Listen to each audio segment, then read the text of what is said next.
Hello again YouTube, and welcome to my new bike, the Planet X on One Free Ranger gravel bike. Now, I've had a hankering for a gravel bike for quite a while now, and that all began quite a few years back actually, when a mate of mine got hold of, I think it was a Trek cyclocross bike. And as soon as I saw it, I really started to envy that sort of versatility that he had there. For as long as I've been a cyclist, I've always had road and mountain bikes. But if I'm honest, I really don't think I do my mountain bikes justice. My off-road riding is mainly grassy or muddy trails, and usually with a long slog on the road just to get there. Often pre-ride, I find myself just gazing out of the window and pondering which bike to take, road or mountain bike. So having the ability to simply take one bike that's at home on both the road and the rough, it's an absolute no-brainer for me. I've also recently been watching a lot of videos about bike packing on YouTube. Self-isolation is great, isn't it?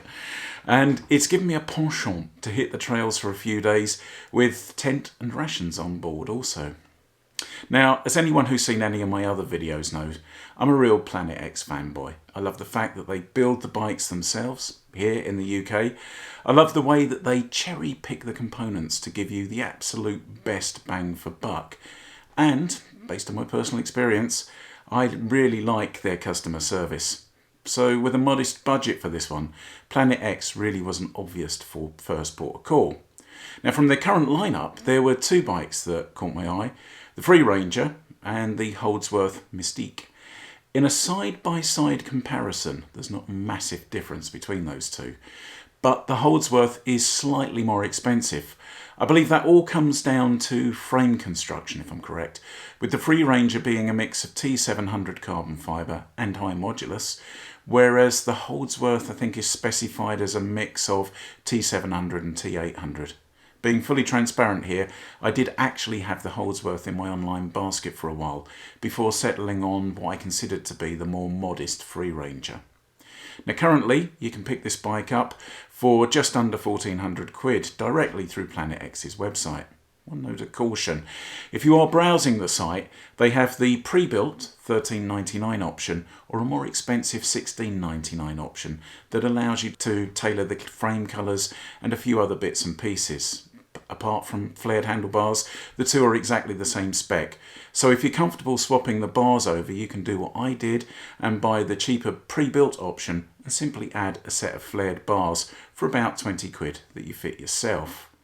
Now, I had planned to do a full unboxing and build on this, but to be honest, the unboxing was pretty uneventful and there's not a ton to the build, so I'm going to focus more on the bike itself.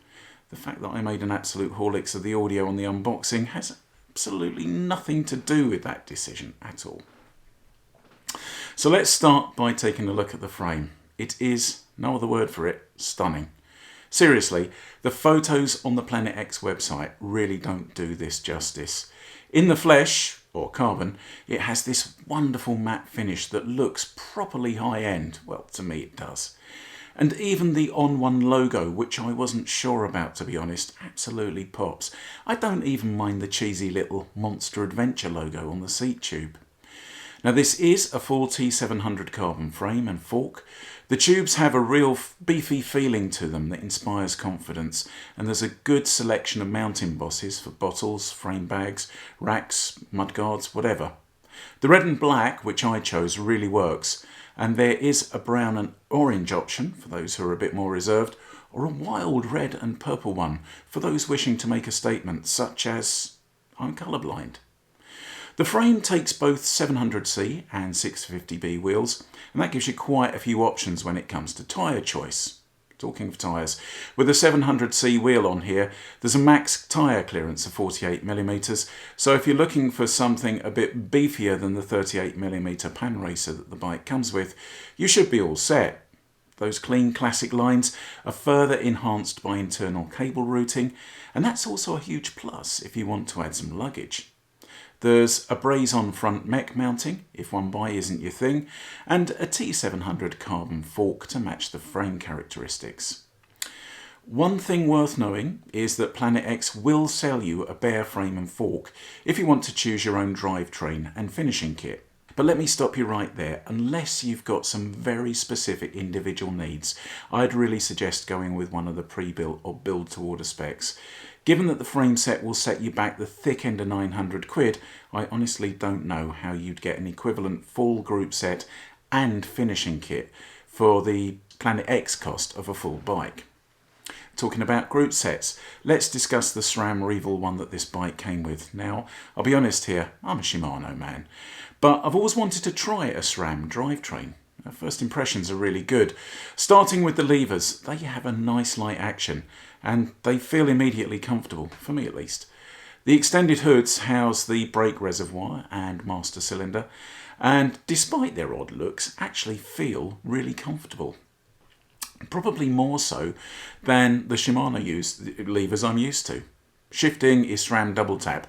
Now, I'd always assumed that this meant that you kind of tapped once to shift one way and twice to shift the other. And I suppose there's an element of truth to that, but the actual function is tap once for an upshift, so chain going down the cassette, and then push to the next clip to shift down, chain going up the cassette. Pushing the lever all the way in will shift the chain several cogs at once down. So that's your panic setting for when you realise you've accidentally put a 20% climb into your route. Drive is transmitted through a Revel GXP chainring to 1142 cassette, and out of the box there are 172.5mm cranks, which fit me perfectly. I guess that from a drivetrain perspective, the rear mech is where the magic really happens. The Revel 1 comes complete with a roller bearing clutch, which should help prevent chain-offs, and SRAM claim that the parallelogram design on the mech should make chain-off events virtually a thing of the past.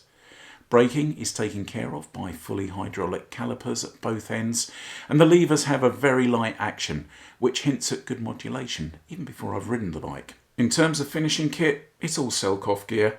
On my bike, which was pre-built, I have standard road bars, but I've already got a set of flared gravel bars to go on there. Now, as I mentioned, choosing the build to order option gets those added as standard. The wheels are Fulcrum Racing 900 centre locks. They look great and they have a reassuringly high spoke count, speaking as a fat bloke. These will accommodate, I think, up to a 38mm tyre, so they're well matched to the 38mm Panracer Comet hard packs that come fitted to them. I'm not going to make any comment on those tyres until I've got some proper miles under my belt, but as regular viewers of this channel will know, I've actually developed quite a soft spot for cheaper tyres, so we'll see how we go with those. So there it is, my first gravel bike, and I really can't wait to get riding it. As I've said, I'm a proper Planet X fanboy. Their products are just nicely put together, they're super competitively priced, they look great, and you even get crazy things like a little build sheet telling you who built the bike, together with a bit of profile on them. I mean, if it was a car, you'd be thinking hand-built AMG to get that sort of service. Now, whilst we're talking about service, that is one area they absolutely knock it out of the park in. I had a real issue with delivery on this bike. Basically, the DPD driver didn't even get out of his van to try delivering it. He simply pulled up, took a photo of my front door and claimed we were out. What he didn't realise is that my wife was sitting in the front room, about 10 feet from the front door. We have a Ring video doorbell and two dogs will go manic if anyone so much as farts in the street outside the house. My Ring doorbell also captured the whole thing with him pulling up and doing nothing. DPD now has that footage, but Planet X was superb when I contacted them. They followed up on everything, they said that they do, they even gave me a generous credit note for the inconvenience. So, thanks for watching this one, YouTube. The next video on this bike is going to be kind of the road test. You know the format. What I generally tend to do is do first impressions, unbox, build and all that good stuff.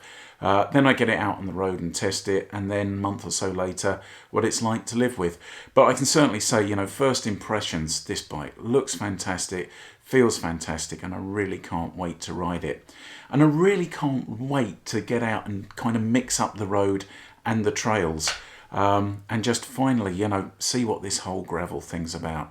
Anyway, thanks for watching this one, YouTube. I'll catch you in the next.